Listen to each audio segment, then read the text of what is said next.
Practicing medicine without insurance is possible. Imagine a private practice where you get to see your best patients every day, providing medical services you truly enjoy, all without the hassle of insurance. My name is Dr. T. Nguyen, and I'm a recovering specialist who was completely burned out from insurance-based medicine. I pivoted into direct care, where patients pay me directly for my medical services and have never looked back. If you're a private practice owner or planning to become one who's looking to be free of the grind of insurance and you're craving simplicity, efficiency, and connection with patients, you are in the right place. This podcast will help you map out your exit plan and uncover the mindset needed to thrive in today's economy. Welcome to the Direct Care Podcast for Specialists. Oftentimes, doctors in direct care struggle with getting the right patients in. They'll say something to me like they're having a hard time getting traction. People are not interested. They're not signing up new members in the case of you having a membership or in the case that you're selling packages, especially as a specialist. And I think this concept is a little bit more different. I'm not going to say it's hard, but it is different because often if we've never thought about selling to people, we never really learned how to position our services in a way that can attract people. It's the messaging. It's what we're saying to people to not just get their attention, but to engage them, to get them interested and eventually trust us to buy. So there's a couple of parts in messaging, how you frame what you offer to people.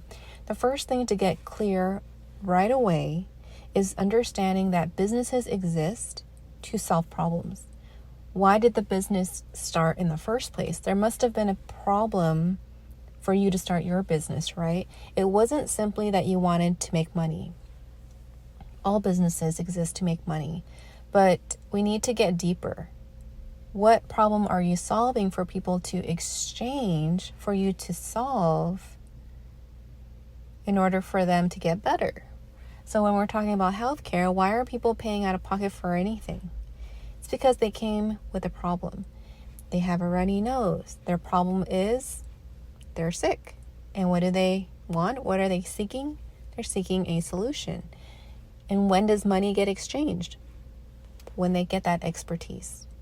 So we want to start thinking about how we give the offer, which is the way we position our message, so that people know we can solve their problem. They are coming to you because they have a problem that could not be solved. So in the case of direct care, oftentimes what I found is that people are coming to me because they have a foot problem.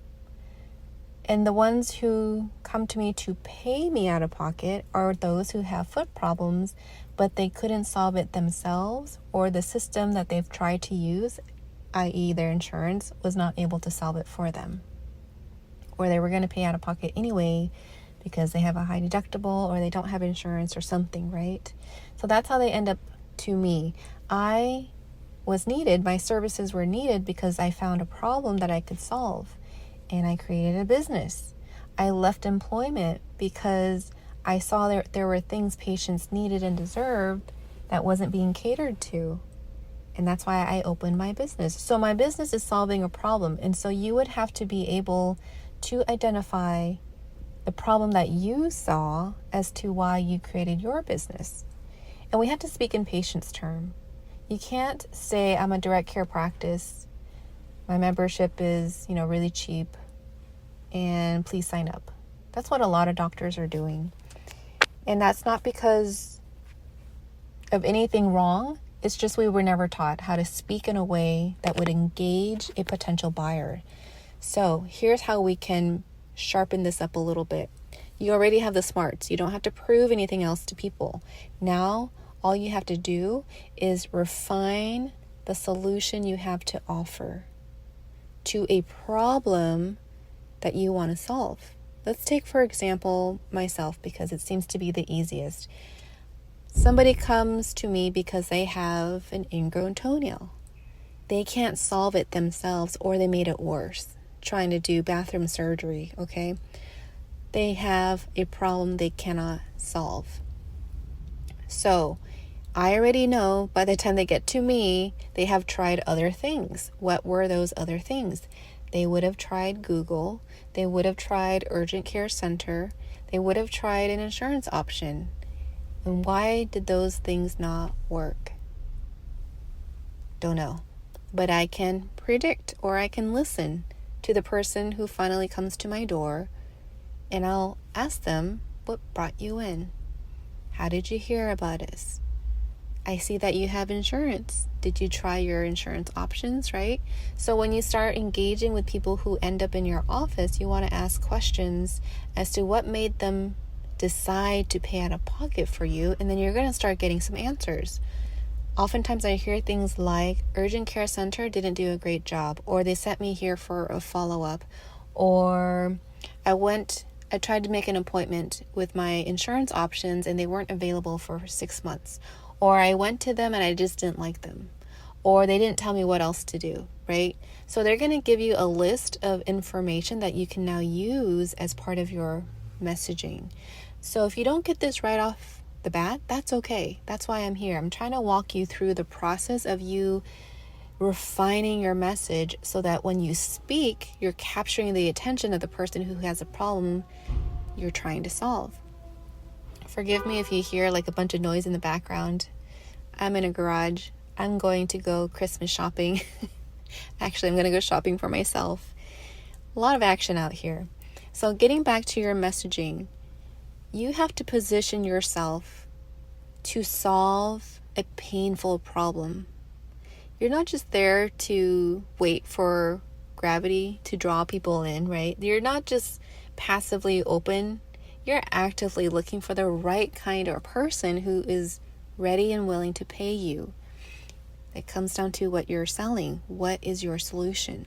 Listen to any infomercial, anything that you've ever bought. They've positioned their message to get your attention, and you somehow made the transaction and said, yeah, I'll buy it, because they made some kind of a promise. They maybe said they sold you like a pair of shoes or something that looked really comfortable, right? Or it looked really cute, or just something right on time in the moment that you were maybe looking for it. So you want to position your solution to the problem of the person that you're really trying to help. What does this mean? This also means that you're not there to solve every single problem out there. Can you imagine how confusing that can be to the general consumer who is just learning about you? You go into one topic and then you jump into another and they jump into another. And this is to the person who has yet to know you. So every time you introduce a new service or a new message, if it's not clear to your overall image or your overall online brand, it's going to confuse them, and they're going to be wondering, what is it that you offer, and are you actually the expert, or are you just a dabbler of things? So it's really important that you get clear and start with one problem that you solve. Yes, you can do many things, and that's the art of messaging, is that you'll get there eventually. You just want to invite that person into your office first by talking to them directly and saying, yes, that problem that you have, I can solve. Okay, I hope I didn't lose you here. If I did, let's slow it down. The reason why many doctors who start up in direct care are struggling to attract, retain, and convert new patients to become their patient is because the messaging is unclear, or it's broad, or it's not even in the patient's language. People don't know what direct care is. We know what it is because we've been talking about this. At least on my podcast, I've been talking about this for over 2 years. It's become part of our vocabulary, but it's taken a long time for people, doctors, to even know how to do this and what it is, right? So imagine the general consumer who is addicted to their insurance. They don't know that there's another way other than maybe the emergency room or urgent care center. Direct care is not a word that is in the usual vocabulary of the everyday consumer. So we don't lead with the fact that we are alternatives or better than insurance. We're actually leading with the value we offer. So we want to tell people the value, the problem that we solve. That's what we want to lead with. So let's take it down a little bit slower here. I take care of people who have foot pain. Do I also take care of people who don't have foot pain, like neuropathy? Yes, but do I talk about both simultaneously? No, I become very clear about one message I want to push out there, which becomes my umbrella message. So simply, I help people who have foot pain get pain relief. Do you see how I went from problem to solution? People with foot pain are looking for me. I solve foot pain problems. Okay? So that's broadly speaking. Now, we can dive deeper. Who do I want to attract? Okay, I want to talk to the person who is generally active and they want to stay active. They're probably 55 plus. Just speaking in generality, could be male, could be female. Now, if you're in a specialty who is more sex specific, I would encourage you to pick your sex. So if you are a urologist and you want to take care of women, that is very specific. That is very good. The more specific you can go, the more clear your message will be that it's for them. It doesn't mean you're not going to see other types of people with the same problem. You can very well take care of men too, but at this point, at the beginning of your practice, you just want to start with one message and get very clear, because you want to start practicing your messaging on different platforms and on different ways to see if your message is attracting the right person and if that's really what you want to do and who you want to take care of. So I would start being crystal clear with who you're trying to take care of and what you solve. The mistake I see is that doctors get very doctory. We speak in doctors' terms. We use medical terms. We don't explain things in the way that the consumer who doesn't have a medical background would understand it. So let's take it back. I help people who have foot pain get pain relief. Okay, so what is a non-doctor way to talk about my services?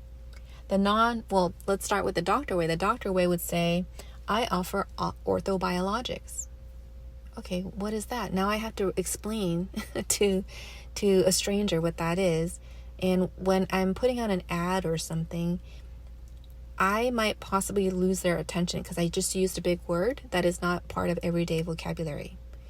I know other doctors understand, but I'm not trying to attract other doctors unless I'm teaching about it, right? If I'm talking to the consumer, again, speak in the patient's voice. I help patients get pain relief without surgery, without narcotics, without painkillers. I don't know if they'll know narcotics, but you see how I break it down? What am I doing? What problem am I solving in patients' terms? We're not saying dumbing it down because that's not what it is. We're just using language that we might use in everyday conversations. I help patients get pain relief without surgery. Do you see how clear that is versus I treat foot and ankle conditions using orthobiologics? Which one of those two sounds more of a dinner conversation? That's how clear and how simple we want to convey our message. Once you nail that message, people will start paying attention. They're going to say, oh yes, that doctor does that one thing. She specializes in pain relief for the foot. She does foot stuff. She's the foot doctor. And now you would insert your specialty. So I hope that one example gives you ideas to think about as to how you can improve your messaging so that it targets the right kind of person. We call that the ICA, or ideal client avatar. It's the person you want to see over and over again in your practice. This is your dream patient. It's like your best friend who you get to show up for and try to help every single day. And if we don't get clear on who we serve, guess what happens? A whole bunch of different kinds of people come in, but it's not like your favorite thing to do. You kind of just do it because you can, right? It's not lighting you up. It's good enough. And we're not trying to aim for good enough in a direct care practice. We are creating a practice that we are falling in love with over and over again every time we show up. Insurance gave us good enough. Direct care gives you more. If you need more help in what I mean by messaging your offer, shoot me an email. I can set up a call. I love to talk about this because when I was going through this training myself, it took me a long time to realize my message just didn't click because I kept leading with the wrong thing. I was leading with a price tag. I was saying, well, I'm affordable. I'm a better option than insurance, right? Those things are all wrong to say as a direct care practice. But now I'm crystal clear with a goal as to why I exist, what my purpose is as a business who solves problems. Think of a plumber. Why do people reach out to a plumber? They had a problem. Maybe it was a faulty pipeline or their toilet was clogged, right? And so their perfect message is having trouble with your toilet, call the plumber. That's how clear we have to get in direct care. Yes, you know a lot. Yes, you can do a lot. You can treat people who have pain, who don't have pain, who have a laceration, who need lab work, who wants to get healthy, who wants to stay healthy, who's chronically sick, and so on. You see where I'm going with that? Like, we do a lot of things. But that's for us to know. What we need to focus on is how we convey our solution to the person who has a problem that we want to solve, that we can solve, and that we do it very well. So again, if this is unclear, give it some time to marinate. Sometimes hearing it more than once will help it click. And if you need help, I'm happy to hop on a call with you. I'll work through your messaging for free. This is a free initial consultation with me, just so that you know how I work as a consultant or a coach with your practice. So if you're just thinking about starting your practice or you're wanting to pivot out of insurance, you really have to get clear on your offer. And I'm really excited to be able to help you with that. So down in the show notes, you've got some links. Click on them and let's connect. That's all I have for today. Take care, and I will catch you next time. If you enjoyed this episode, please give it a review and share it with a friend so more doctors can learn about direct care. Let's keep the conversation going on LinkedIn so we can help more doctors escape insurance and thrive in private practice. Thanks for listening. I'll talk with you next time. Take care.